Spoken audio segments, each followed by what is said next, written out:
el primer gran capítulo de los delitos contra la administración pública, quizás además uno de los capítulos de más publicidad, por la manera como ocurre, por la clara lesividad, la manera como se expresa esa antijuridicidad tan evidente, es el capítulo del peculado. Y aunque desde la propia Constitución Nacional y en buena parte de la jurisprudencia se centra en la protección del patrimonio económico del Estado, realmente, como vamos a verlo en el desarrollo mismo de los delitos, es mucho más que eso. Y lo es por lo que señalábamos en la presentación del bien jurídico tutelado, en el sentido de que los agentes del Estado, cuya confianza como administradores de bienes pues es definitiva para el ejercicio de la función pública, administran no solamente los bienes del Estado, sino también bienes de terceros.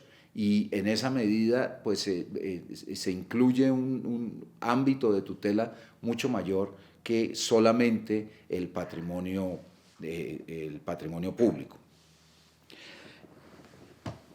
Existen diversas formas de peculado dentro de nuestro sistema.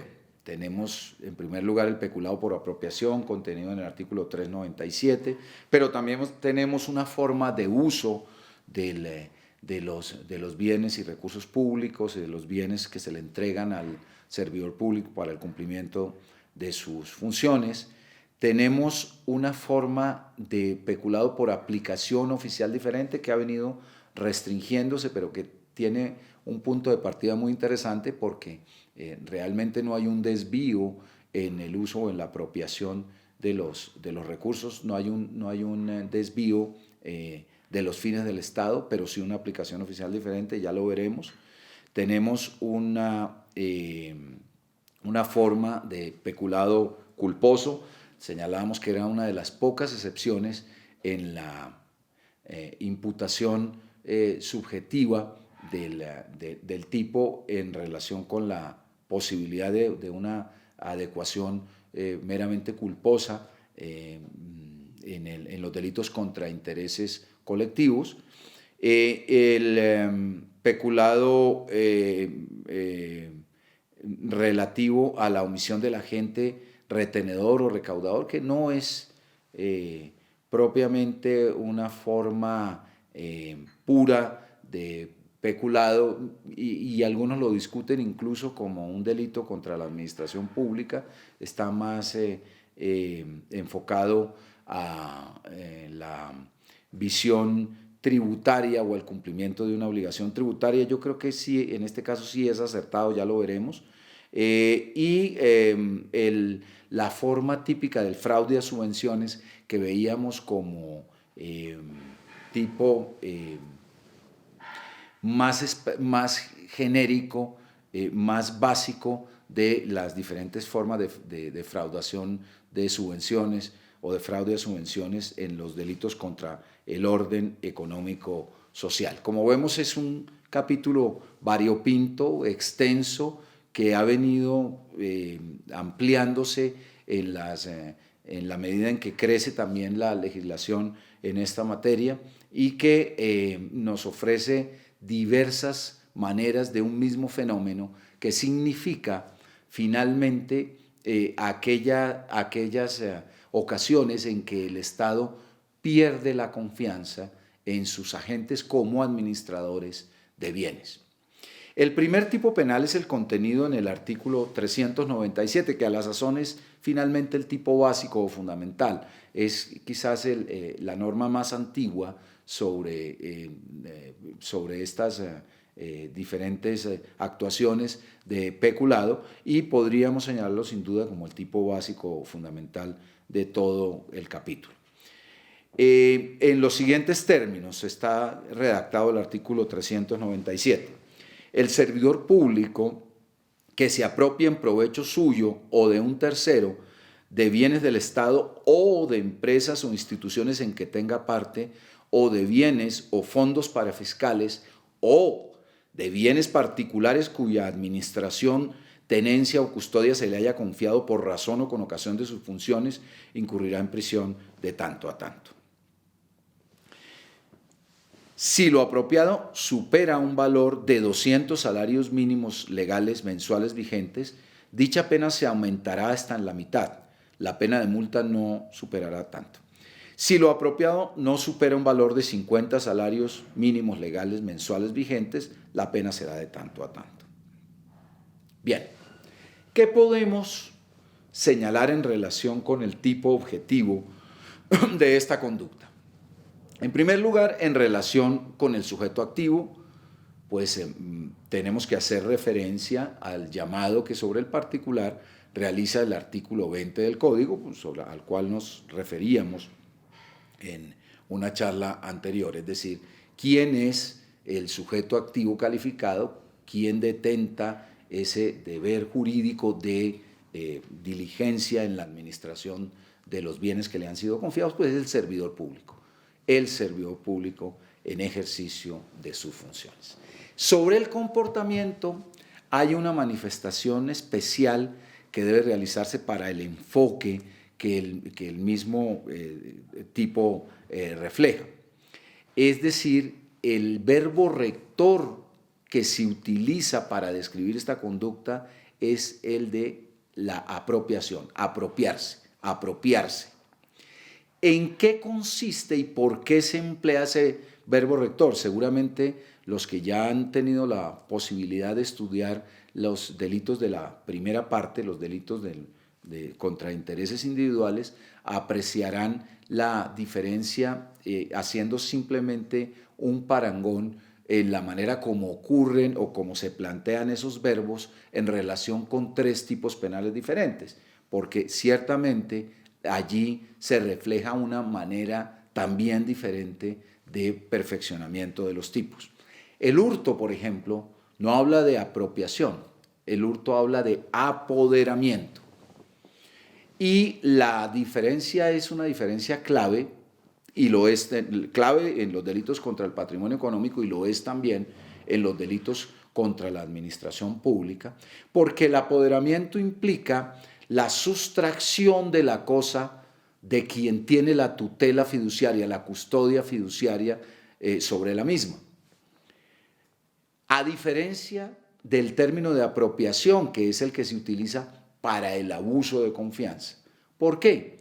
Porque en el abuso de confianza esa sustracción pues no puede existir, y no puede existir por una razón, y es que la persona detenta ya la custodia sobre el bien. ¿Qué es lo que ocurre exactamente en este caso? No puede hablarse de apoderamiento porque el servidor público posee una relación funcional con el bien que es definitiva para el perfeccionamiento del tipo. Esto quiere decir, por ejemplo, entre otras cosas, que es posible que servidores públicos se apoderen de bienes del Estado, pero en esa medida no cometen un delito de peculado, sino un hurto contra bienes del Estado, que es muy diferente.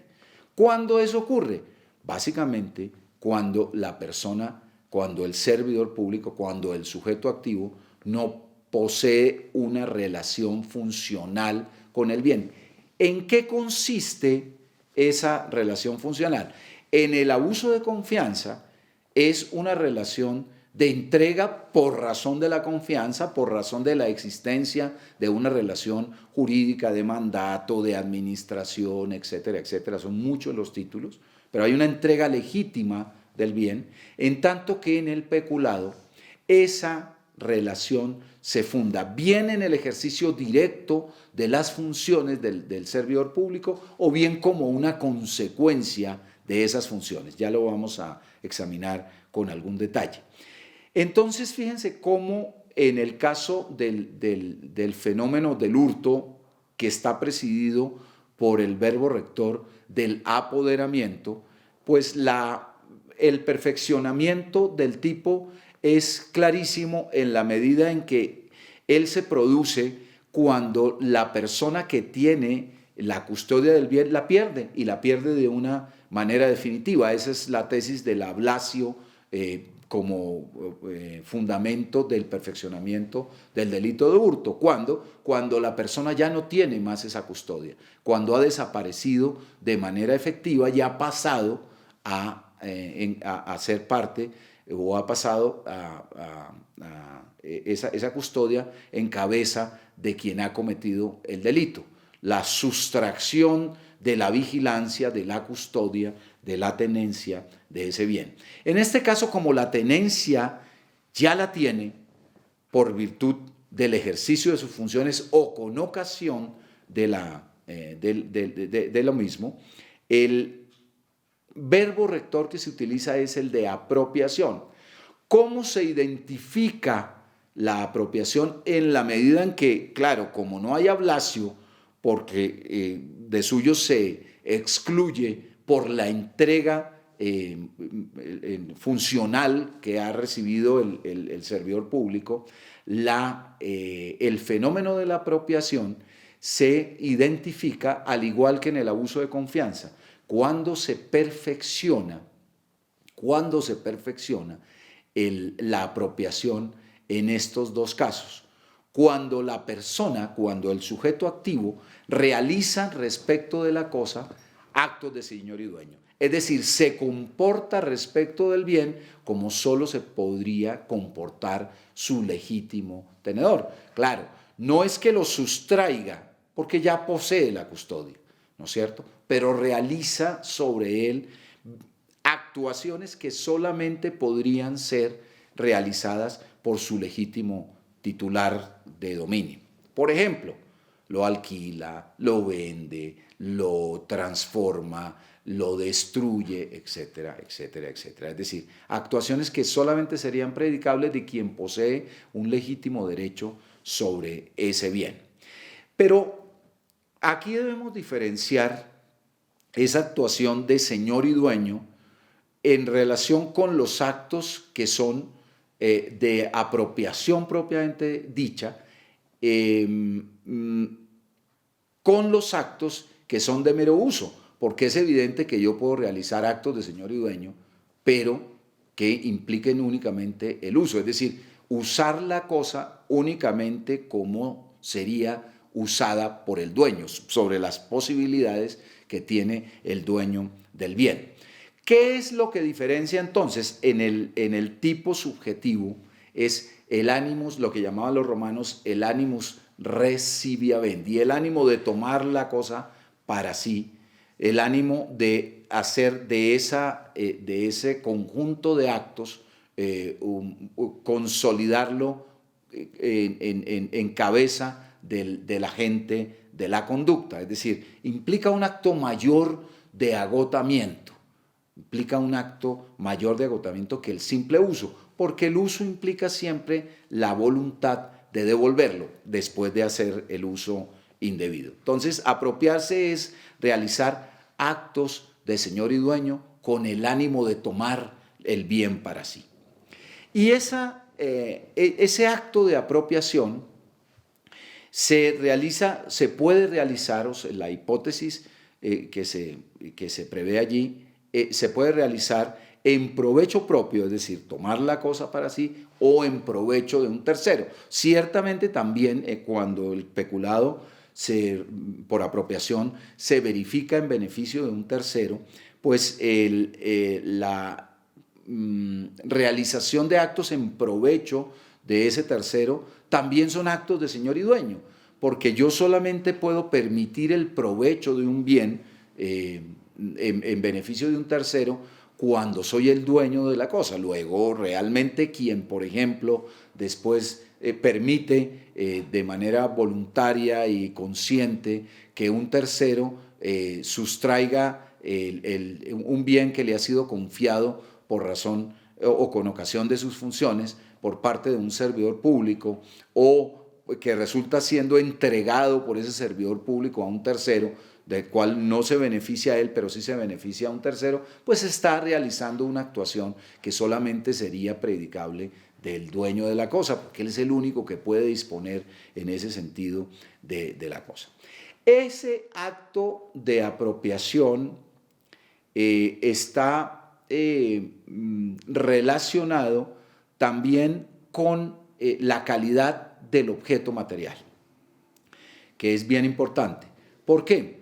Porque el objeto material, digamos, tiene una forma diversa de actuar o de aparecer dentro del tipo penal, en la medida que puede ser, primero, un bien del Estado. Segundo, un bien de una institución en la cual el Estado tenga una participación. Tercero, un bien que pertenezca a, que sea un recurso para fiscal, que tenga la pertenencia, digamos, a esa calidad de ser un bien para fiscal. Y, en último lugar, un bien que sea de un particular, pero que administre el servidor público por razón o con ocasión de sus funciones. Y allí hay un ingrediente normativo para todas esas hipótesis que califica el objeto material. Y es la manera como el servidor público administra ese bien. Y tenemos dos posibilidades en esa manera de cómo el servidor público administra ese bien. Porque lo hace primero, o lo debe hacer para que el tipo se verifique, primero, por razón de sus funciones. Claro, esto obedece a una previsión clara, constitucional, en el sentido de que los servidores públicos en ejercicio de la función pública no pueden hacer más que lo que la ley les autorice hacer. Entonces aquí hay una descripción clara de las funciones del cargo que proviene de la propia ley y que implica la administración de ese bien o de ese recurso. Eso debe demostrarse para señalar claramente que el servidor público es responsable de peculado por apropiación. ¿Por qué? Porque el bien lo tenía para ejercer sus funciones y por razón del ejercicio de sus funciones. En algunos casos, digamos, de administración, de teoría de la administración del Estado, se habla de que la persona es el adecuado administrador de esos bienes, porque es él lo que se llama en derecho administrativo el ordenador del gasto, o en derecho presupuestario el ordenador del gasto. Quien tiene la ordenación del gasto implica que tiene la administración de esos recursos, porque es el que la ordena, porque es el que funcionalmente se encuentra encargado de realizar ese comportamiento. Y eso, digamos, resultaba de manera absolutamente clara en la tipificación que se realizaba en el Código Penal del 80. Pero el Código de 2000 agregó otra posibilidad que a mí me parece que es plausible, en la medida en que no necesariamente quien incurre en un delito de peculado es únicamente, y así lo desarrolló la jurisprudencia, quien tiene la ordenación del gasto, quien funcional y expresamente está investido por la ley de esa capacidad de administración de los bienes, sino también quien recibe esa administración con ocasión del ejercicio de su función. Es decir, no necesariamente quien la ley expresa, sino también quien la recibe, digamos, ocasionalmente, quien la recibe por un acto de delegación de quien posee esa administración. Entonces, por ejemplo, es común que dentro del manejo de las entidades públicas más grandes, el manejo a su turno de los bienes, de la administración de los bienes de esa entidad, se delegue en segundos a cargo. ¿Por qué? Porque, por ejemplo, para un ministro puede resultar supremamente complejo estar pendiente del manejo presupuestal, del manejo del gasto de los recursos, del manejo del uso de los bienes, etcétera, etcétera. No tiene la posibilidad ninguna de controlarlo, pero en cambio sí pueda delegar esas funciones en su viceministro, en su secretario general, etcétera, etcétera, en sus directores financieros, etcétera, etcétera. Entonces, allí hay un acto de delegación, ¿no?, que realmente hace que esa administración pues no sea por razón de sus funciones, porque allí no está establecido que el manejo del gasto le corresponda, pero sí con ocasión de las mismas, porque ha sido delegado. Vamos a poner un ejemplo más sencillo para demostrar cómo por razón de esa relación funcional especial se modifican las diferentes hipótesis del peculado. Vamos a poner el escenario de un despacho judicial, en donde existe el juez, el secretario, unos oficiales mayores, escribientes y finalmente los citadores, una especie pues, de mensajeros calificados del despacho judicial. Una hipótesis, la primera es que el citador, que no es el ordenador del gasto, que no es el custodio de los bienes, porque el custodio es el juez, ¿no?, de manera subrepticia extrae un computador, un equipo de computación del despacho judicial. Claro, estamos en presencia de un servidor público, sí, él es el citador del despacho. Estamos en presencia de un bien que le pertenece al Estado, sí, el computador es parte del patrimonio público. Pero ese acto es un acto de apropiación, no. No lo es porque el citador no tiene una relación funcional sobre esa cosa, sobre ese equipo de computación. Entonces es un acto de apoderamiento. ¿Qué es lo que ha ocurrido allí desde el punto de vista típico? Lo que ha ocurrido es un hurto contra el patrimonio público, a pesar de que el citador no tiene la calidad de particular, a pesar de que tiene un acceso por tratarse de un servidor público, pero él no tiene la custodia de ese bien. Ese es un acto de hurto. Naturalmente, el otro extremo es cuando quien incurre en esa conducta es, hipotéticamente, el juez. Entonces el juez se lleva el computador para su casa y lo empeña o lo vende, etcétera, etcétera. Es decir, realiza sobre él un acto que solamente puede realizar el dueño. Incurre en el delito de peculado por apropiación. Y es clarísimo. Y es clarísimo porque deriva del ejercicio de su cargo, por virtud de la ley, la administración de los bienes del despacho. Él tiene una relación funcional directa por razón de sus funciones. Típico delito de peculado por apropiación. Pero puede ocurrir una tercera hipótesis, y es que el servidor público, juez, que tiene la custodia de esos bienes, por razón, por ejemplo, de un permiso, de una licencia, de una enfermedad, delegue en el secretario del despacho la función, por ejemplo, de custodia de ese bien, de esos bienes, por esas razones que señalábamos. Entonces, el secretario puede incurrir en el comportamiento, en este caso, tiene la custodia de ese bien con ocasión de sus funciones. No la tiene por razón de sus funciones porque él no es el juez, él es apenas el secretario, pero ha sido designado para ese efecto y es una designación legal, etc. Es decir, proviene de un acto legal. Entonces no posee ese bien, no custodia ese bien por razón de sus funciones, pero lo hace con ocasión de las mismas e incurre en el delito de peculado. A eso, digamos, le dio una visión más amplia la jurisprudencia entre la vigencia del Código del 80 y la vigencia del Código de 2000, señalando cómo esa perspectiva podía ampliarse y no estaba necesariamente, digamos, radicada en la descripción expresa del manual de funciones del servidor público.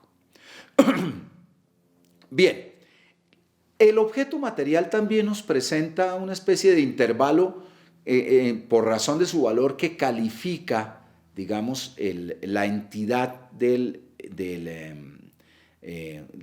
delito, desde el punto de vista puramente punitivo, ¿no es cierto? Es decir, Hay un intervalo de más de 200 salarios mínimos, entre 50 y 200 y de menos de 50. Todos esos comportamientos, a pesar del valor, constituyen el delito de peculado y por ende son punibles, pero se penalizan de manera diferente por el valor del bien. Claro, es una forma, digamos, de valorar la antijuridicidad del comportamiento por el valor del bien, para no penalizar con penas mayúsculas lo que está cerca de un delito de bagatela o cosas por el estilo, pero de todas maneras hay que señalar que en la medida que hay una violación de ese principio de confianza, de ese deber de fidelidad de los administradores públicos como administradores de bienes, en este caso, pues de todas formas hay una lesión directa al bien jurídico de la administración pública cuando el acto de apropiación, efectivamente se verifica. En el tipo subjetivo, ¿qué podemos decir? Bueno, antes de eso, resaltar cómo la ampliación del objeto material en este caso nos lleva a consideraciones de aplicación, digamos, más extrema del artículo 20, en la medida en que, fíjense cómo el objeto material también nos habla de apropiación de bienes o recursos para fiscales, como tipificación clara del delito de peculado, obviamente realizada por un servidor público. ¿Por qué? Porque el administrador de ese fondo o recurso para fiscal es servidor público en los términos del artículo 20. Entonces puede incurrir en el delito de peculado. En el tipo subjetivo, ¿qué debemos señalar? Que se trata de una imputación subjetiva de naturaleza dolosa, exclusivamente de naturaleza dolosa. Eso quiere decir que el servidor público conoce y quiere ese comportamiento, es decir, conoce los elementos del tipo, conoce que él es, primero, servidor público; segundo, que tiene la custodia sobre ese bien; tercero, que la apropiación, que realiza un acto de apropiación y que realmente lo que pretende es obtener ese resultado, que es el de la apropiación de la cosa.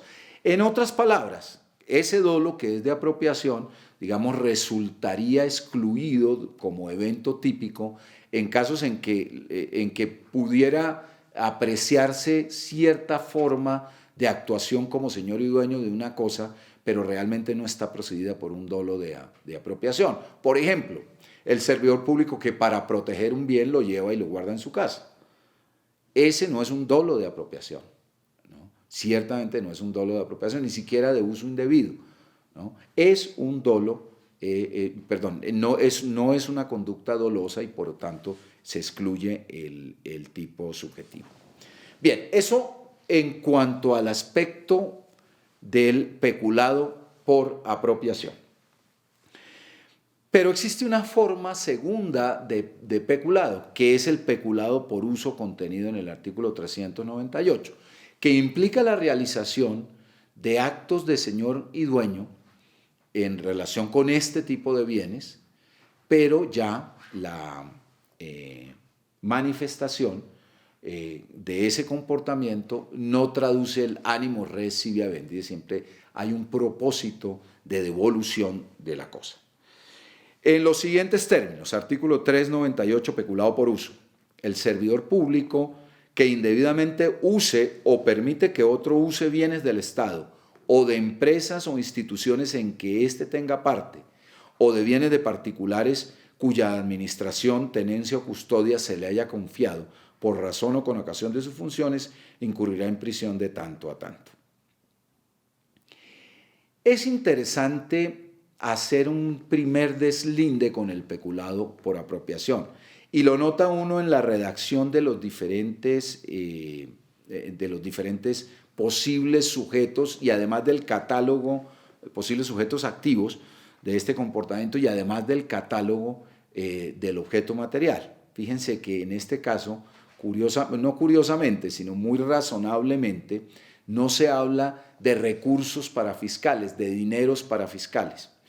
Y es que esto nos lleva a una consideración muy importante, que ha sido sostenida, digamos, de una manera reiterada por la Corte, en el sentido de que, a pesar de que hubo discusión en el pasado, hoy en día es una jurisprudencia pacífica, en el sentido de que no puede predicarse el delito de peculado por uso sobre bienes fungibles o consumibles, como por ejemplo el dinero, que es lo que ocurre con los bienes y recursos parafiscales.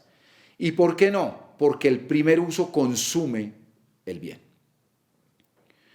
Entonces, la devolución de ese bien precede a un acto que es de apropiación, no de uso, a pesar de que se devuelva al mismo género, la misma especie, ¿no? La Corte ha sostenido que en ese caso, que sobre esos bienes no es posible predicar la teoría del uso, sino exclusivamente la apropiación.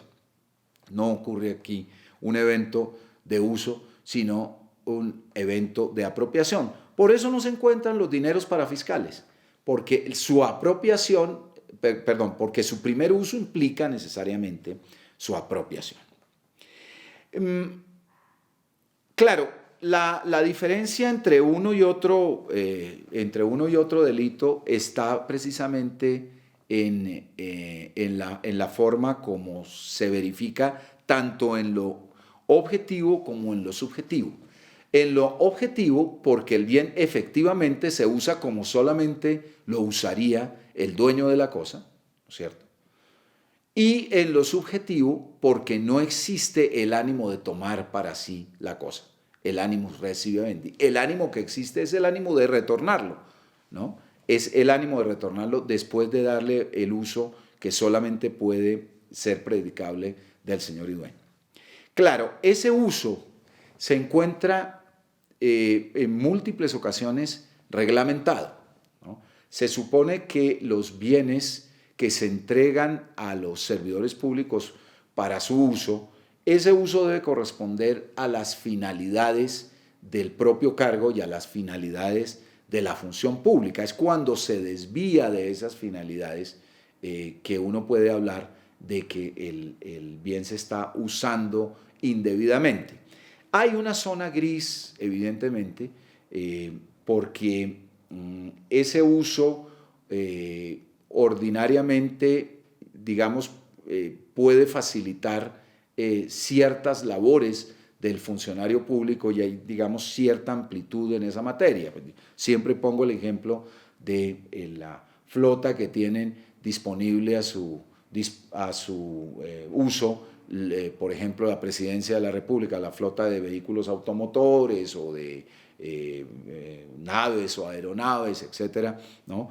Para el cumplimiento de sus funciones, pero que se extiende de cierta manera al uso que, por ejemplo, pueda otorgarle la familia del servidor público, que me parece a mí que tiene cierta razonabilidad, es decir, no es exótico, ni me parece a mí que sea un uso indebido el que, por ejemplo, la señora del presidente tenga un vehículo a su disposición para su uso personal, que la señora puede ir a hacer el mercado, o la señora del ministro puede ir a hacer el mercado en su carro o en su carro oficial, o que los hijos del presidente sean llevados al colegio en ese mismo vehículo. No me parece a mí de ninguna manera que sea un uso indebido, ni que se utilice para desplazamientos incluso de la propia vida familiar del servidor público.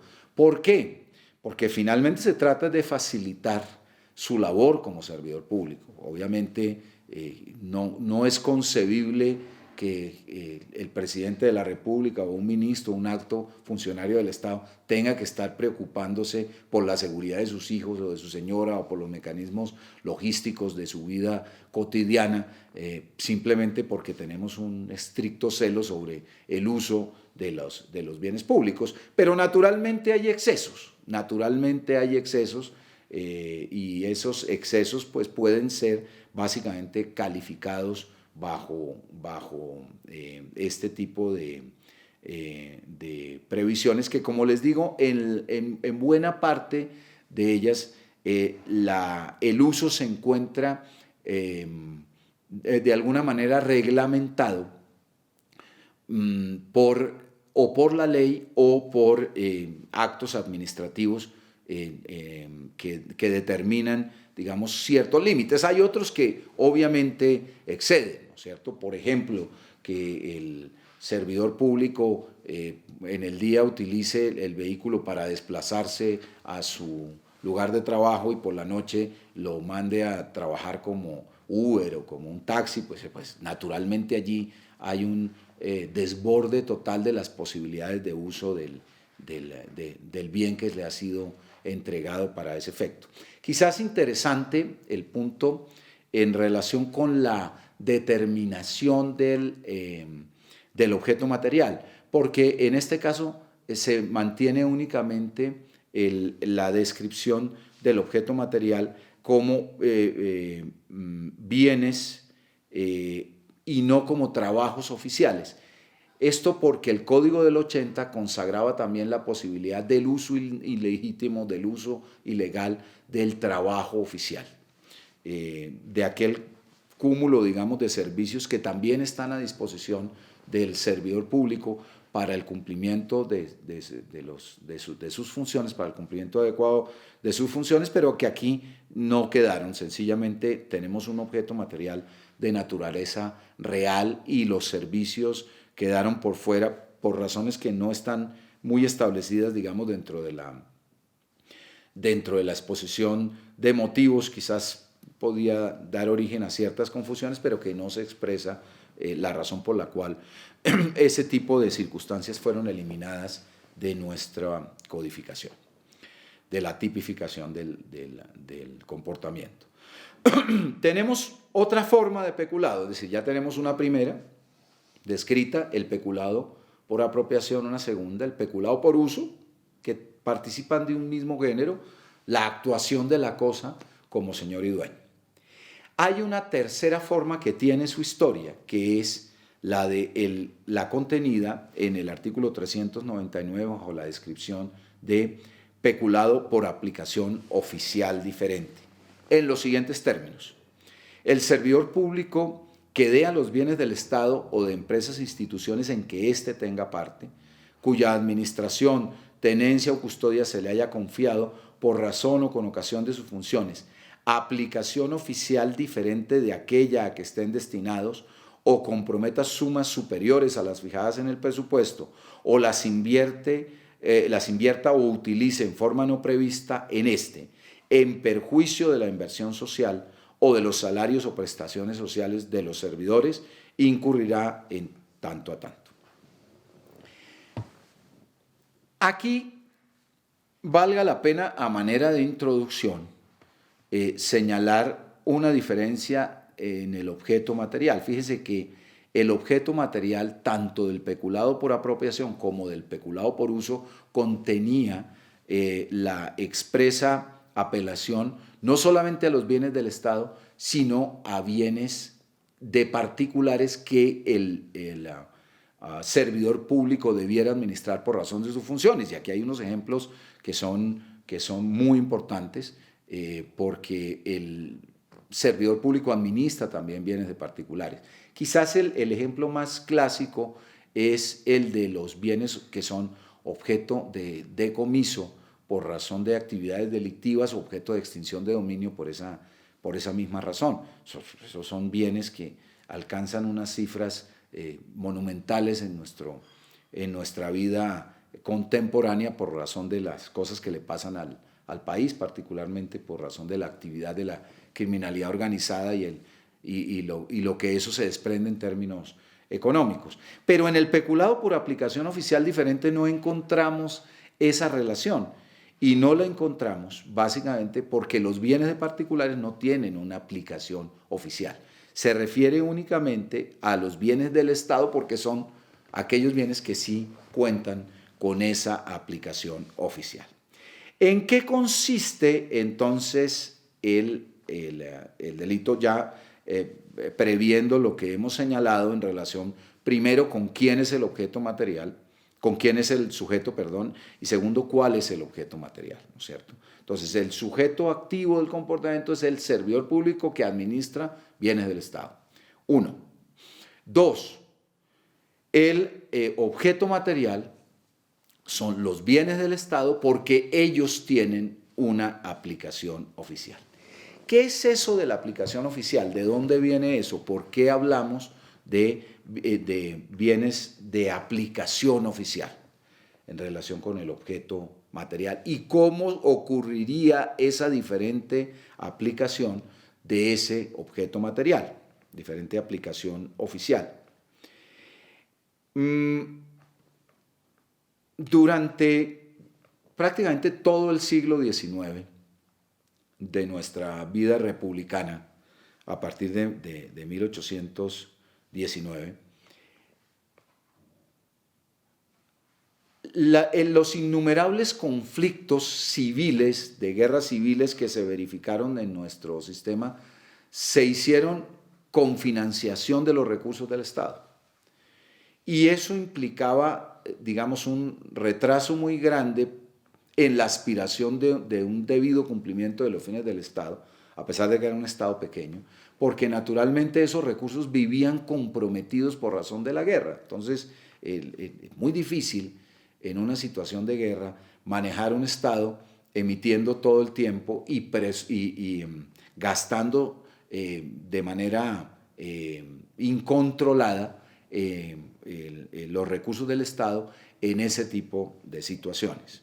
La manera de organizarlo más eficiente es una manera, digamos, relativamente sencilla de presentar, ¿no? Y es básicamente que el Estado no puede gastar más de lo que tiene presupuestado para recibir dentro de un manejo que es absolutamente lógico, ¿no? Yo no puedo gastar más de lo que tengo. ¿Y cómo hago para programar eso? Pues simplemente presupuestando. Yo presupuesto cuánto me va a ingresar y presupuesto de eso que me ingresa, cómo me lo voy a gastar. Ese acto es un acto que también se fue, digamos, enraizando en la base del pacto social.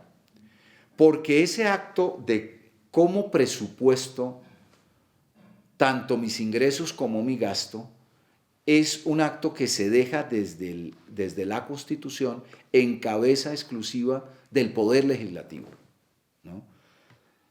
Es casi tan importante como el acto que determina que no puede haber un tributo que no sea declarado por una entidad legislativa, porque esa capacidad de imponer tributos debe ser una capacidad, digamos, desde el punto de vista del ejercicio de los poderes, radicada de manera exclusiva en la ley, radicada de manera exclusiva en el legislador, que es el representante del pueblo, que es soberano.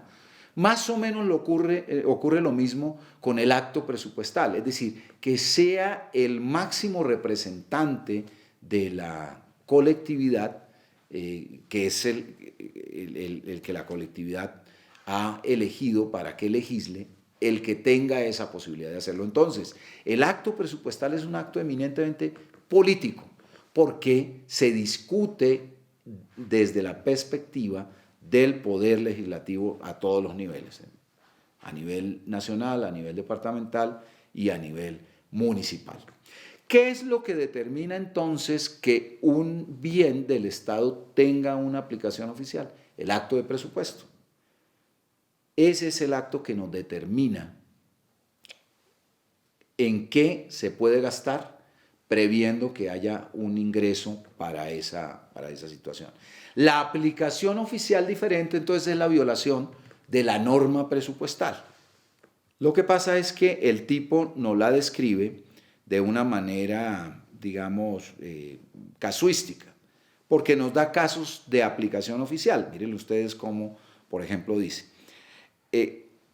Nos da ejemplos. La aplicación oficial es la determinación de un gasto sin la sujeción a las normas presupuestales. ¿Y cómo puede ocurrir? comprometo sumas superiores a las fijadas en el presupuesto. Es decir, gasto más de lo que podía gastar. El presupuesto básicamente, ¿qué es? Es una especie de casillero de los ingresos. Es decir, yo presupuesto que voy a obtener tantos ingresos y cómo me los voy a gastar. Miro qué casilleros tengo. Entonces los casilleros tienen nombres, ¿no? Para cada entidad. Por ejemplo, materiales y suministros. Por ejemplo, compra de equipo. Por ejemplo, realización de obras públicas. Por ejemplo, contratación de servicios personales, etcétera, etcétera, etcétera. Eso tiene, digamos, una determinación compleja, contable, etcétera, etcétera. Pero es qué tanto tengo yo en ese casillero, es tanto lo que me puedo gastar. Si yo me gasto una suma superior porque la comprometo, ¿no?, pues estoy incurriendo en una violación de la aplicación oficial. O las invierta en forma no prevista en este. Claro, usted tiene no solamente un límite en cuanto a cuantía, sino también en cuanto al destino, ¿no? Es decir, yo no puedo invertir mis recursos de compra de equipo en la fiesta de la Navidad de los niños, de los hijos de los funcionarios de mi entidad. No lo puedo hacer si ese gasto como tal no está presupuestado, si no tengo, por ejemplo, unas normas de relaciones industriales, de bienestar social, etcétera, etcétera. Muy bien. Entonces es el concepto de la aplicación oficial. ¿Cuándo se perfecciona el tipo? Cuando se realiza este comportamiento. Cuando se realiza este comportamiento. Pero fíjense, ¿qué es lo que diferencia esa aplicación o esa utilización de esos recursos de las formas de peculado por apropiación y de uso indebido? Básicamente en que aquí los bienes sí son utilizados dentro de la órbita del cumplimiento de los fines del Estado, ¿no? Yo me gasté mi compra de equipo en la fiesta de los niños de los hijos de mi entidad.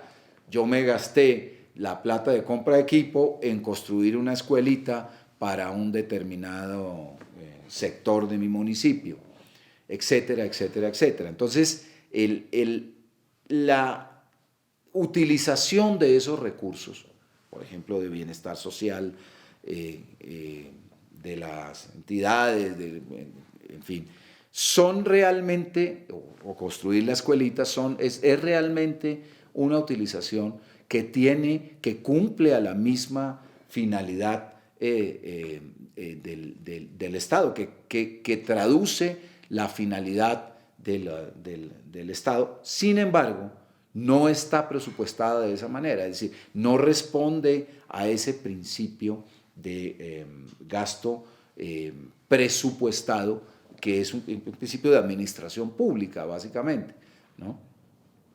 Claro, este tipo penal estaba pactado de manera exclusiva en estos términos en el Código Penal del 80, pero empezaron a resultar vinculados funcionarios públicos que habían realizado una gestión muy eficiente, pero que no habían respetado, digamos, de una manera estricta la destinación presupuestal de estos recursos. Y empezó a aparecer como exagerado, estoy hablando entre el año 80 y el año 2000, como exagerado desde el punto de vista punitivo este tipo de delitos, este tipo de comportamientos. Sobre todo cuando en muchos casos ese tipo de comportamientos realmente producían un beneficio para el cumplimiento de los fines del Estado mucho más adecuado que incluso si se hubiera respetado la norma presupuestal. Entonces el legislador del año 2000 limitó la posibilidad de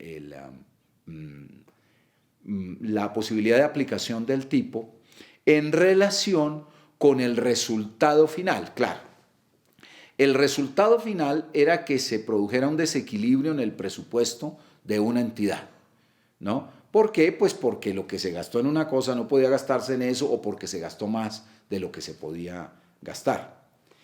Y se determinó que solamente el comportamiento sería punible cuando el resultado de esa aplicación oficial diferente fuera en contravía o mejor, lesionara o mejor, menguara los recursos utilizados para la inversión social, esto es básicamente educación, salud,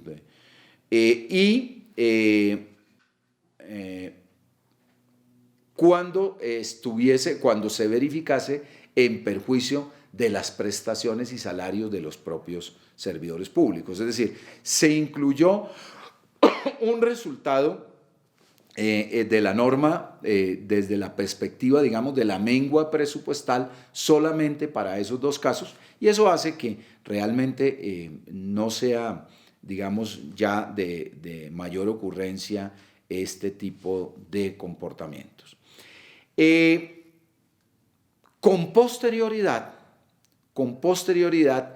y dada la circunstancia que señalábamos anteriormente, en el sentido de que había bienes que no tenían aplicación oficial, se produjo la redacción del artículo 399A, que es el peculado por aplicación oficial diferente frente a recursos de la seguridad social, que no estaban por esa razón, ¿no? Pero que se incluyen ahora.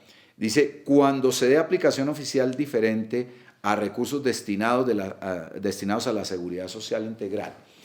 Más que aplicación oficial de esos recursos, es porque no tienen una aplicación oficial, pero sí tienen una finalidad, que no es necesariamente oficial, sino que se finca en el cumplimiento de los fines de la finalidad, mejor, de esos recursos. Estos recursos son recursos que van a engrosar, por ejemplo, los fondos de pensiones, los recursos necesarios para que las personas, digamos, tengan la capacidad de retirarse algún día, de financiar la salud de los trabajadores, financiar el bienestar de ciertas comunidades, por ejemplo los ganaderos, en el caso del Fondo Ganadero, por ejemplo los caficultores, en el caso del Fondo Nacional del Café, etcétera, etcétera. Lo que no es claro aquí, a pesar de esta tipificación, es la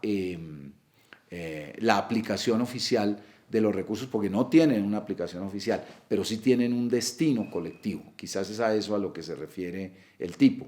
Y hace relación a una serie de comportamientos de despilfarro de esos recursos. Por ejemplo, la construcción de grandes clubes sociales, etcétera, etcétera, con recursos que están destinados para un propósito diferente de ese tipo de propósitos genéricos. Es decir, fue una manera de ponerle freno, de darle un cauce al destino de los recursos de la seguridad social para evitar que ese tipo de elefantes blancos fueran financiados con esos recursos, a pesar de que en el fondo pudieran tener siquiera alguna relación con este tipo de circunstancias de beneficio de los trabajadores. Muy bien. El artículo 400 consagra la forma culposa del peculado. La forma culposa del peculado como una excepción a la imputación subjetiva generalizada para todos estos delitos contra intereses jurídicos colectivos. ¿Por qué? Porque la gran mayoría de ellos, por no decir casi todos, la forma de imputación es la dolosa. Tenemos unas excepciones, una de esas excepciones es el peculado culposo, y tenemos algunas formas también culposas en el caso de los delitos contra los recursos naturales y el medio ambiente.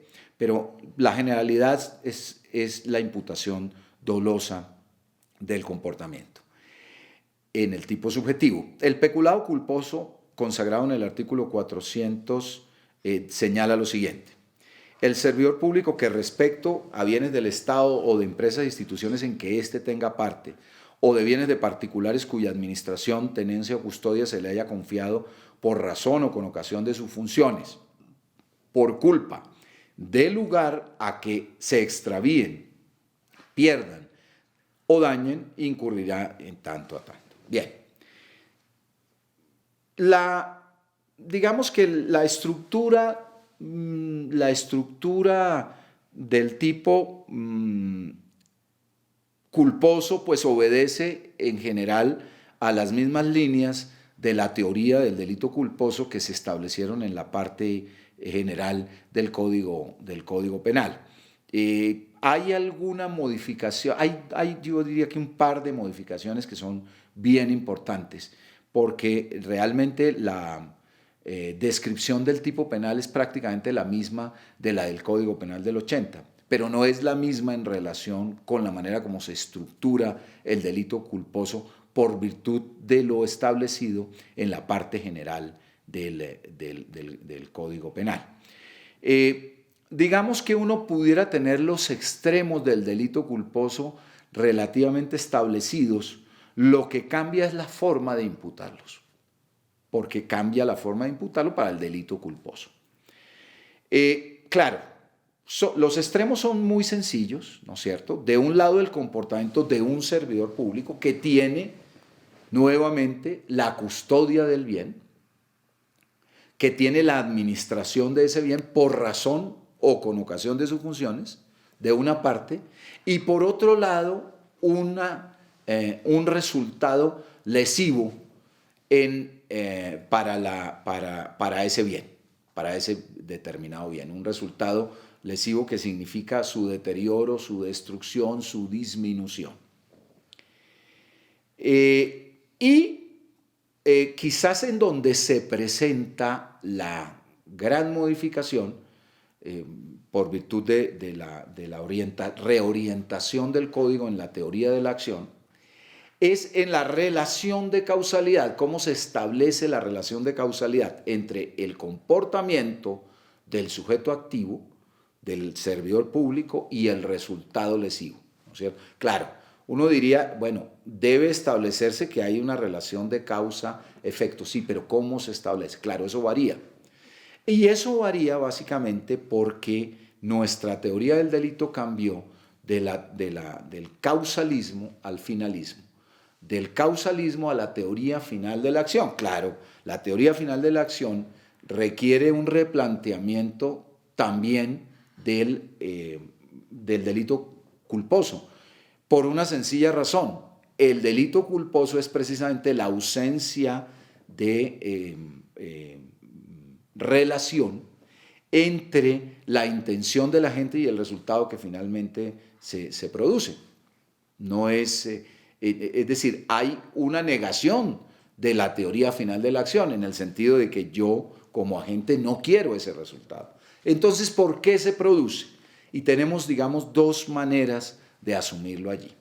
¿Por qué? Porque tanto en el tipo doloso como en el tipo culposo podemos obtener una descripción o una disgregación o una separación del tipo objetivo y del tipo subjetivo.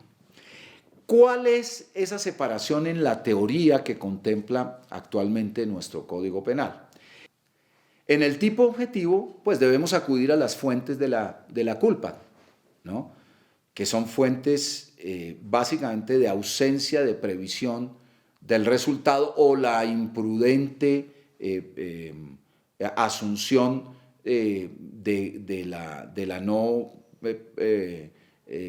producción del resultado.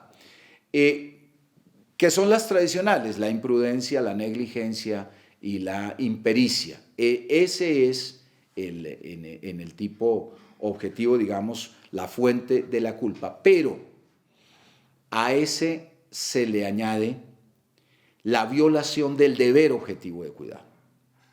La violación del deber objetivo de cuidado, en el tipo objetivo, que es una forma, digamos, clásica de la teoría finalista en relación con el comportamiento culposo.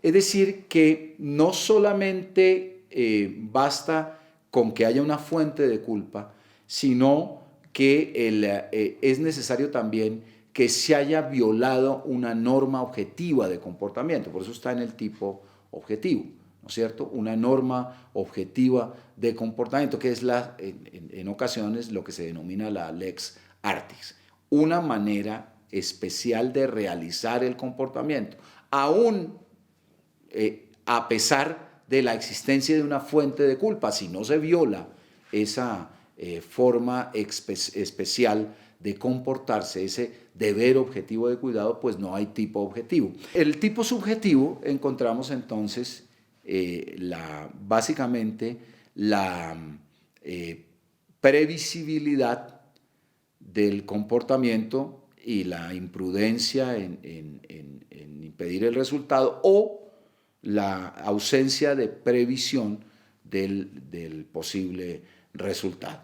Y en el caso, señalábamos desde nuestra primera charla, esa relación de conexidad entre el tipo y el resultado, que en este caso es la mengua para el bien o el recurso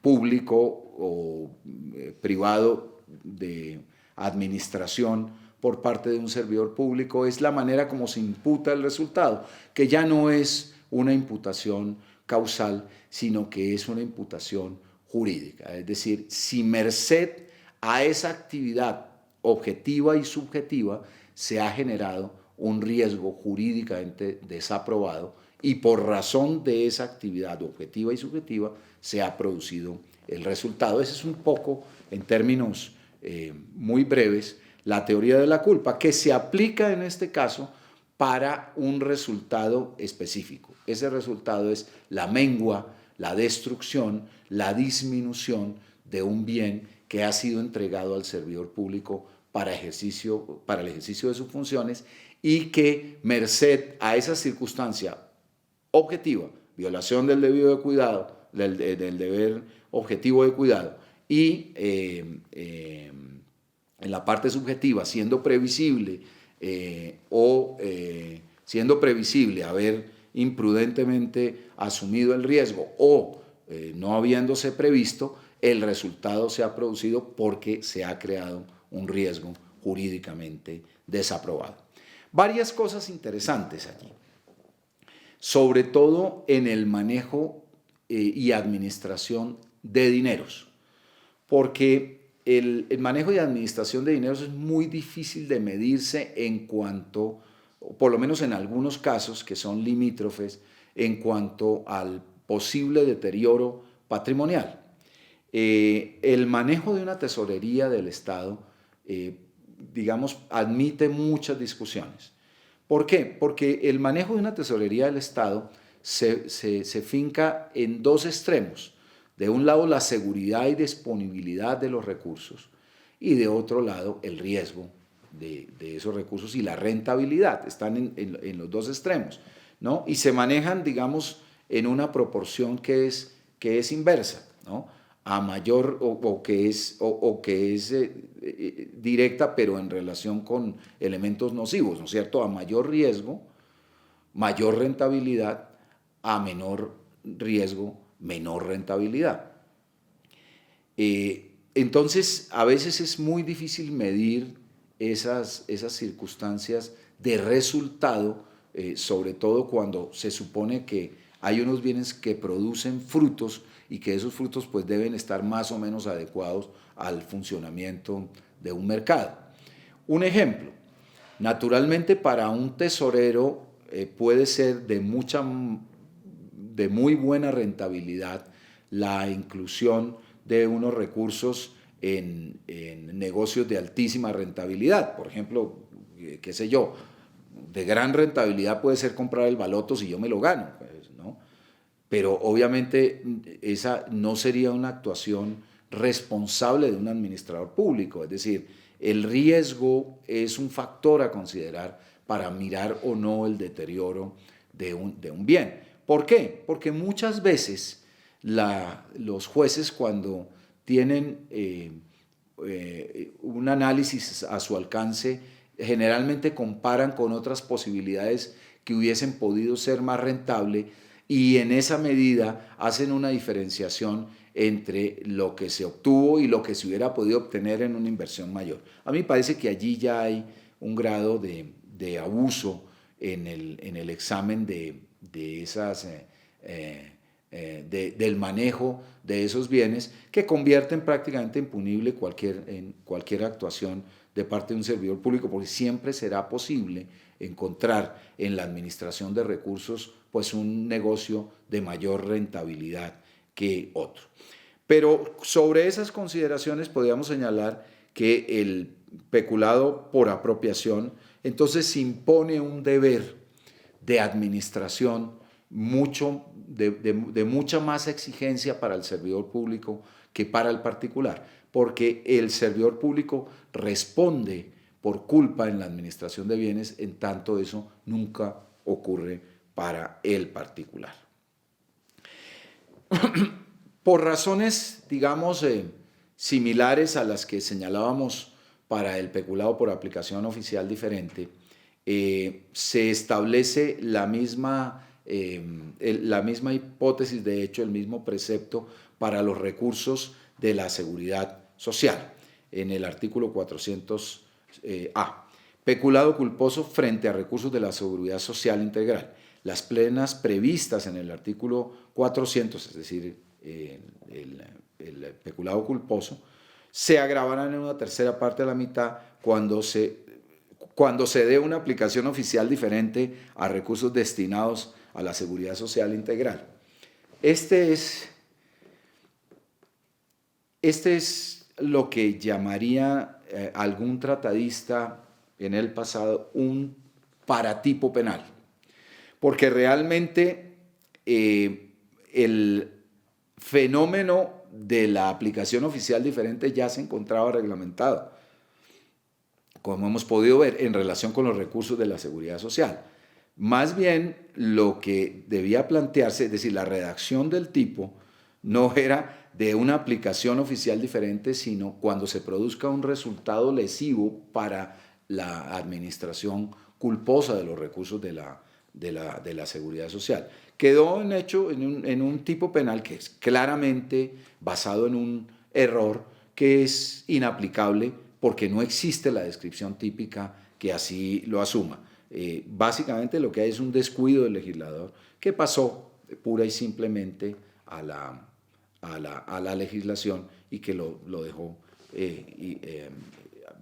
prácticamente inaplicable.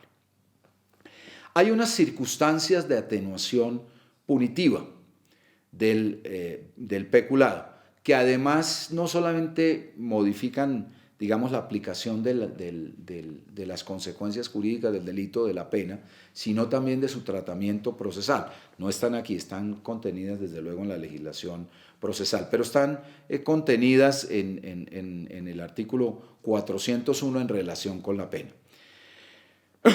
que dice así: si antes de iniciarse la investigación el agente por sí o por tercera persona hiciere cesar el mal uso, reparar lo dañado, corrigir la aplicación oficial diferente o reintegrar lo apropiado, perdido o extraviado, o su valor actualizado con intereses, la pena se disminuirá en la mitad. Es una forma de estimular, digamos, la reintegración o la reintegración de los recursos o de los bienes, ¿no? Porque realmente, como señalábamos, la violación de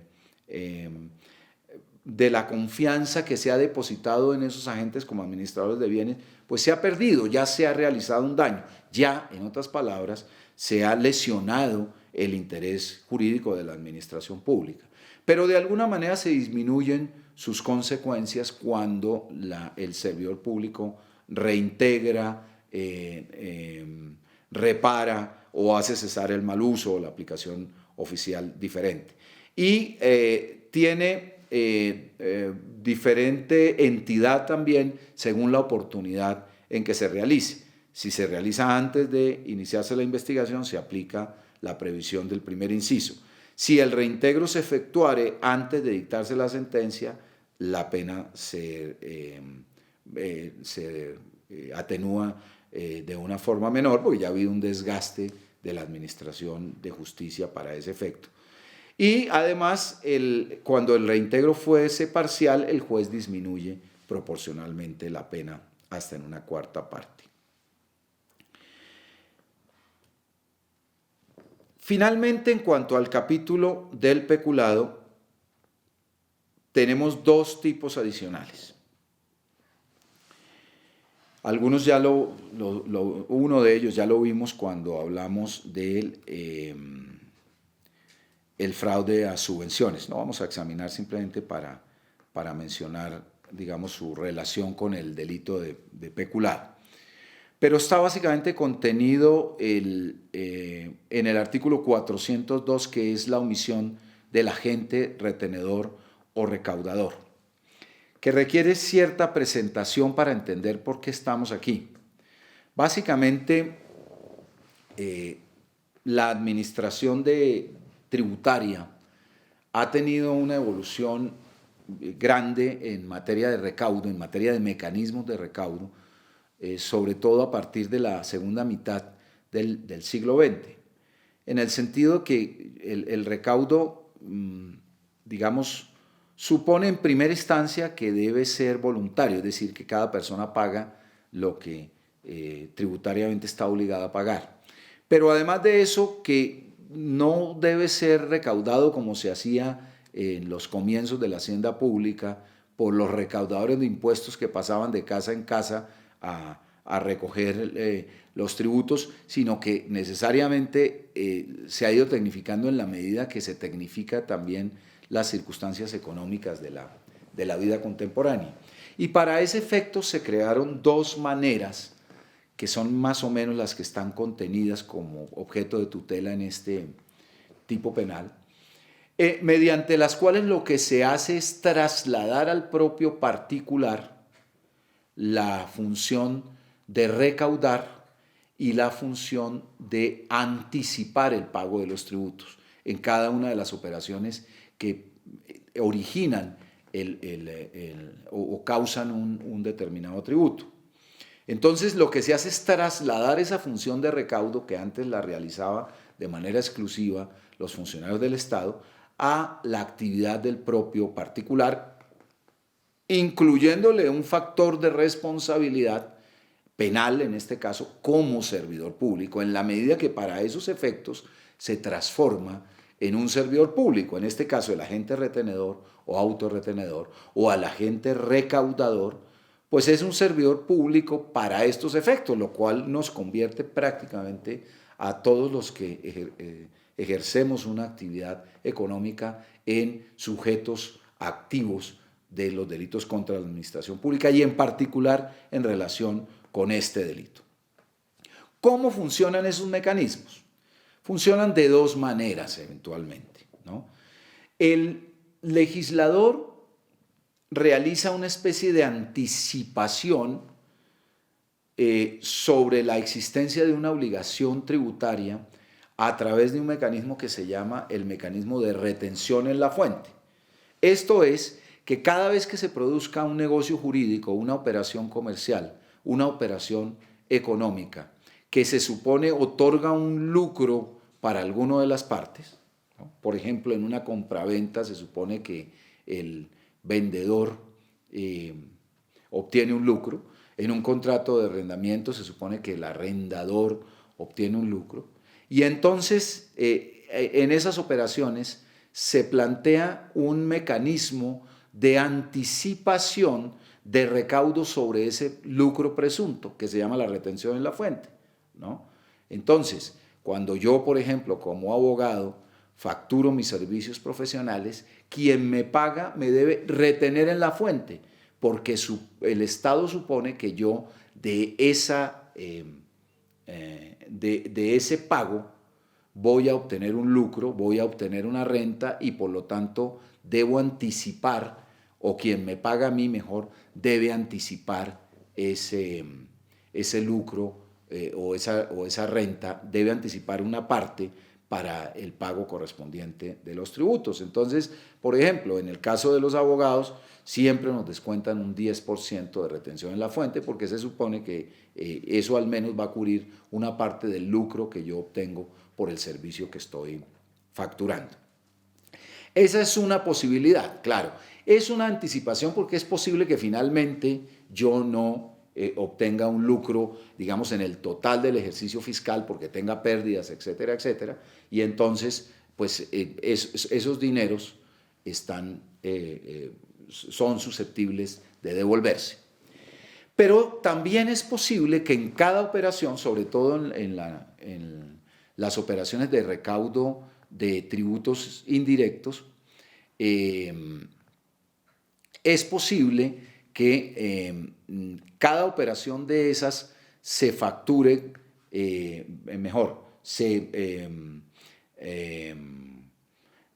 cada operación de esas se tase con un impuesto. Y es muy frecuente y además es fuente muy grande de ingresos del Estado el someter a determinadas operaciones comerciales a un impuesto sobre esa operación comercial, que lo que hace obviamente es encarecer la operación, pero encarecerla en un porcentaje para que se pague un tributo al Estado. El más común es el impuesto a las ventas, es decir, de cada operación comercial que yo realice en ventas de bienes o en ventas de servicios se genera un impuesto adicional que en algunos casos está entre el 10 y el 20%, en algunos casos incluso más, de tal forma que cada operación de esas genera un ingreso para el Estado por ese valor adicional. ¿Y cómo se recauda? Se recauda por quien realiza el ingreso. Ya no es como en la retención en la fuente por quien debe pagar, sino en este caso por quien debe facturar por quien debe facturar el servicio y además el impuesto. Volvemos al ejemplo del abogado, ¿no es cierto? Cuando yo facturo, no solamente me retienen una parte como previsión del pago a mi renta, sino que además yo debo facturar otra parte adicional, yo debo cobrar un impuesto. Yo debo cobrar un impuesto que se llama el impuesto del IVA, el impuesto a las ventas, ¿no es cierto? Entonces yo debo facturar un tanto por ciento más y eso lo facturo en mi propia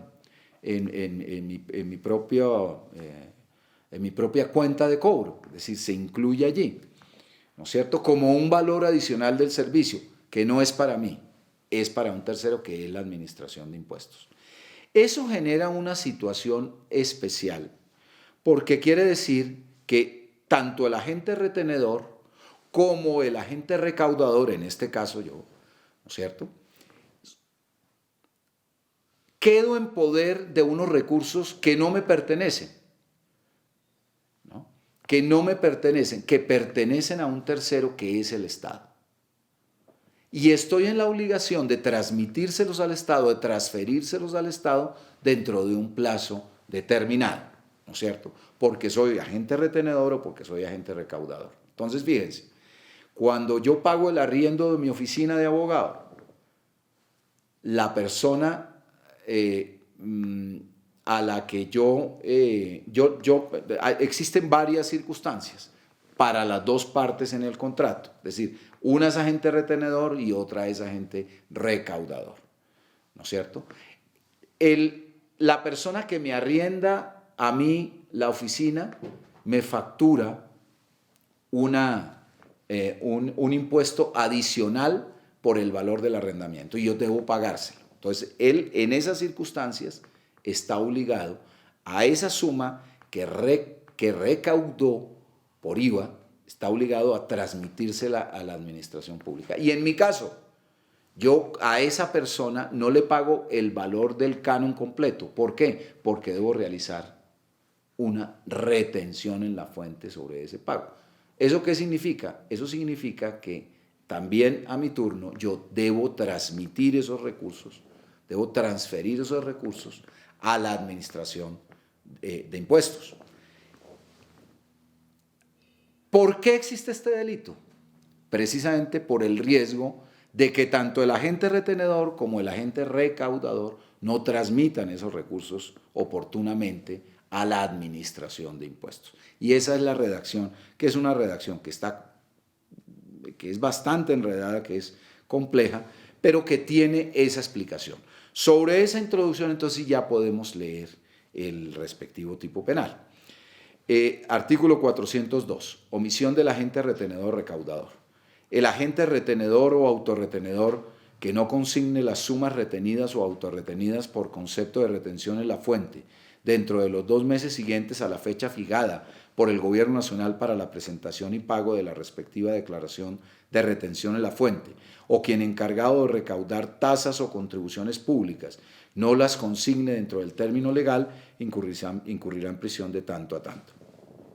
En la misma sanción incurrirá el responsable del impuesto sobre las ventas o el impuesto nacional al consumo que, teniendo la obligación legal de hacerlo, no consigne las sumas recaudadas por dicho concepto dentro de los 2 meses siguientes a la fecha fijada por el Gobierno Nacional para la presentación y pago de la respectiva declaración del impuesto sobre las ventas. El agente retenedor o el responsable del impuesto sobre las ventas o el impuesto nacional al consumo que omita la obligación de cobrar y recaudar estos impuestos, estando obligado a ello, incurrirá en la misma pena prevista en este artículo. Tratando de sociedades u otras entidades quedan sometidas a estas mismas sanciones las personas naturales encargadas en cada entidad del cumplimiento de dichas obligaciones. Y el parágrafo establece: el agente retenedor, autorretenedor, responsable del impuesto a las ventas, el impuesto nacional al consumo o el recaudador de tasas o contribuciones públicas que extinga la obligación por pago o compensación de las sumas adeudadas, según el caso, junto con sus correspondientes intereses previstos en el Estatuto Tributario y normas legales respectivas, se hará beneficiario de resolución inhibitoria, preclusión de la investigación o cesación de procedimiento dentro del proceso penal que se hubiera iniciado por tal motivo, sin perjuicio de las sanciones administrativas a que haya lugar. Es un tipo enredado y largo, pero yo creo que con la introducción ya nos sirve. Lo que pasa es que hay varias circunstancias adicionales que no mencionamos en la introducción. Lo primero es que no solamente es el agente retenedor, sino el autorretenedor. Los grandes contribuyentes excluyen la posibilidad de que se retenga, digamos, por fuera de la operación, es decir, que se retengan en la fuente los recursos que han sido, digamos, objeto de pago por parte de terceros, es decir, que sean ellos los que retengan y que tengan la obligación entonces de retenerse en la operación para ese gran contribuyente. Esos son los autorretenedores. No les retiene la contraparte, sino que están obligados a retener ellos mismos. Más o menos como se hace con el autorrecaudador o el agente recaudador. Es un tipo penal de omisión. Y es muy interesante porque quiere decir que la antijuridicidad y el perfeccionamiento del tipo no se produce en tanto no se haya vencido el plazo para consignar en este caso lo retenido, ¿no? Y es un poco la compensación a esa labor a que se somete el agente retenedor y recaudador, en el sentido de que tiene una caja al menos de 2 meses, que es más o menos el plazo para el pago de estas obligaciones.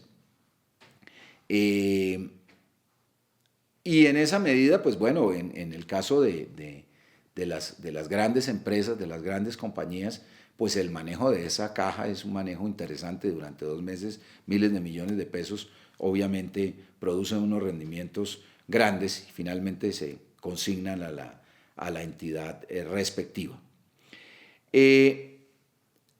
También es adicional no solamente la circunstancia del agente autorretenedor, sino también el recaudo de tasas o contribuciones públicas, ¿no?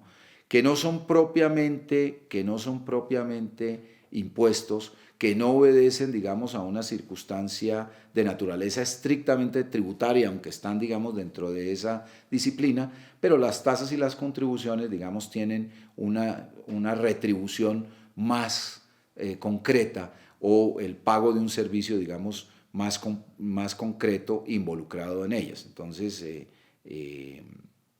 por ejemplo, las tasas de peajes y cosas de esta naturaleza, pues están sometidas a estas mismas circunstancias. Y los impuestos de valorización y cosas de ese tipo, igualmente cuando son finalmente cobrados por terceros. Ese es el primer inciso, la primera parte. La segunda parte se refiere al recaudo, que, como les señalaba, es una función que se transmite a quien, ya en este caso no a quien paga el servicio, sino a quien lo crea, a quien lo entrega o paga el servicio o el bien, sino a quien lo factura, quien lo factura básicamente. Y se habla del impuesto a las ventas o del impuesto al consumo, es decir, son impuestos indirectos que no cobra directamente el Estado, pero que sí lo realiza quien debe facturar ese bien o ese servicio. Entonces, volvemos al ejemplo. En el caso del abogado, una factura que yo presente a un cliente debe estar siempre acompañada de un rubro dentro de la factura, que es el rubro del impuesto a las ventas. Quien me paga el servicio está obligado a pagármelo sumando el impuesto a las ventas. Y yo, como responsable del pago de ese impuesto, que fíjese, no lo he pagado yo, me lo ha pagado un tercero, estoy obligado a trasladárselo al Estado dentro de un término. En eso pues funciona exactamente igual que la actividad del agente de retención. Y tiene exactamente la misma presentación, es decir, yo si tengo una muy buena facturación, pues tengo también una muy buena caja en el impuesto a las ventas y la puedo utilizar en tanto debo consignarla a la administración de impuestos. Una sola previsión, que pasa muchísimo y desgraciadamente es parte del desajuste del sistema, es que la administración de impuestos, que es la que formula ordinariamente la denuncia penal por estos hechos, pues se basa en un sistema que es básicamente un sistema de causación. ¿Por qué? Porque yo cuando facturo, así no me hayan pagado, así yo no haya recaudado ese impuesto, pues yo estoy obligado a declarar que lo he facturado. Y esa es la única referencia que tiene la administración de impuestos. Sin embargo, el delito no es sobre lo que se facture, sino sobre lo que efectivamente ha entrado en caja. Entonces siempre hay un desfase, además porque no siempre las facturas se pagan en el tiempo en que debe pagarse el impuesto.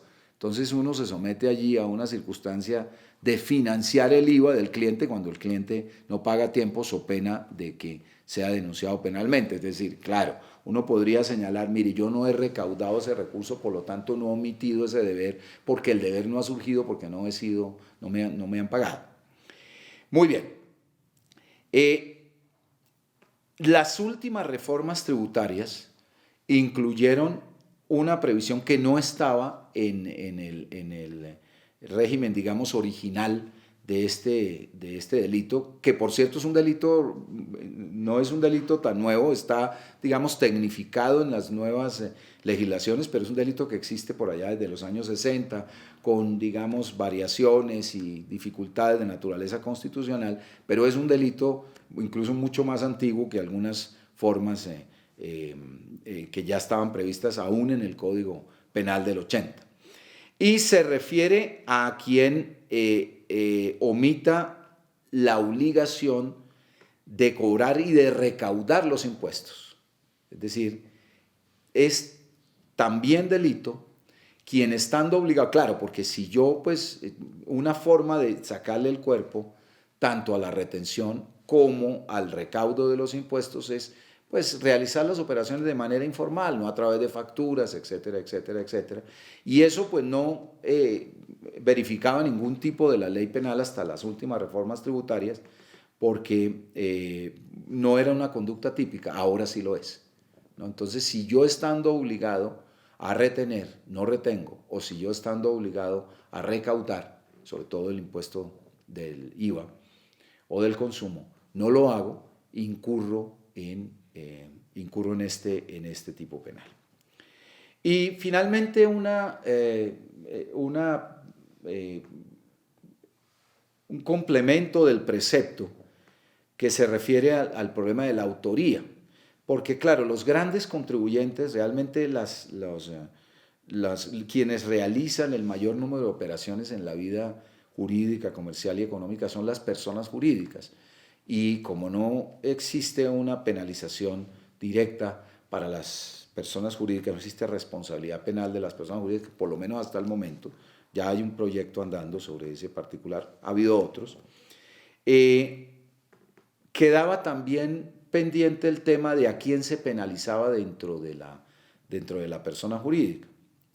En alguna oportunidad el propio estatuto penal, más que el estatuto penal, la norma penal en el estatuto tributario señalaba que responderían las personas que ejercían la representación legal, las personas naturales que ejercían la representación legal de la entidad. Pero naturalmente eso era plantear una forma de responsabilidad objetiva que es absolutamente inadmisible dentro de nuestro sistema jurídico. Y entonces por eso el código o la norma actual señala que se sanciona a las personas naturales encargadas en cada entidad del cumplimiento de dichas obligaciones. Uno podría señalar más o menos que se acoge la teoría del dominio del acto para este caso, es decir, ¿quién debe realizar esa conducta? Pues quién realiza esa conducta, pues quien ordinariamente es el encargado de cumplir la obligación. Claro, si es el encargado, digamos, operativo de cumplir la obligación o el deber, pues naturalmente también será el responsable de su omisión. Tiene, digamos, alguna lógica, pero no deja de tener un tinte, digamos, bastante poco sistemático desde la perspectiva de la teoría de la acción. Y finalmente el parágrafo señala una circunstancia de exclusión de la acción penal cuando la obligación se extingue, la obligación del pago se extingue bien por pago o bien por compensación. Este ha sido un parágrafo modificado varias veces. Digamos, ahora es claro que esto puede ocurrir así y eso significa que la administración de impuestos pues, es parte activa dentro de los negocios penales que se tramitan actualmente por esta razón, de tal manera que se ha convertido también en una forma de presión para el pago de ese tipo de obligaciones. Y efectivamente, pues la posición de la Fiscalía en tanto, digamos, titular de la acción es el estimular ese pago para evitarse pues todo el desgaste del aparato judicial en este tipo de procesos. Hay una circunstancia adicional que viene aplicándose por la vía jurisprudencial y que es muy interesante también en relación con este tipo penal, y es la que se refiere a la existencia de un proceso de administración especial por razón de liquidez, por incumplimiento de las obligaciones,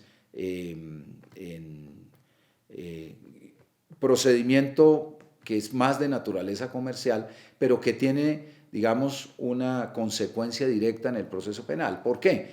Porque sometidas las sociedades a normas de concordato, de ley 11 y 16, cosas de ese tipo,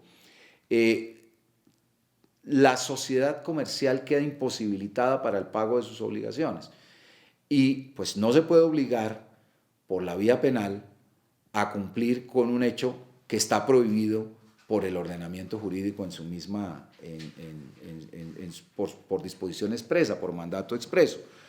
Así que la jurisprudencia ha señalado que también en estos casos la acción penal al menos se suspende o no puede seguirse en la medida en que esas circunstancias de administración especial pues determinan una prelación de pagos que no puede ser soslayada por mandato del operador judicial, en este caso en materia penal.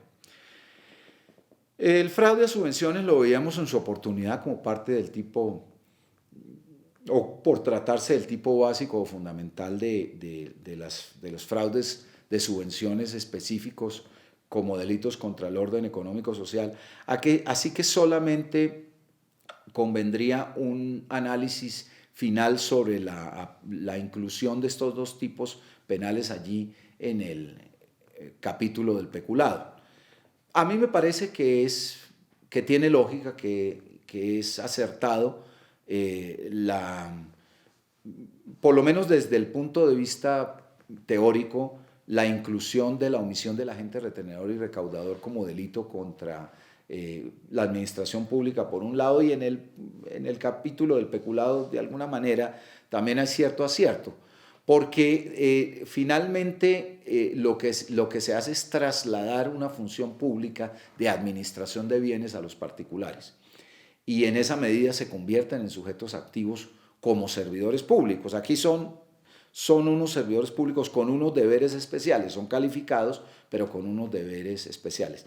El fraude a subvenciones sí me parece que, a pesar de que pueda plantearse sobre la base de que afecte el patrimonio público, que no es lo que ocurre en todos los casos de fraude a subvenciones, pues me parece que es más, que se plantea más como una forma de intervención o de tutela a una forma de intervención del Estado en la economía, y que ese sí debiera estar en su esencia como un delito económico, como un delito contra el orden económico social, y no como un delito de peculado o como un delito contra la administración pública.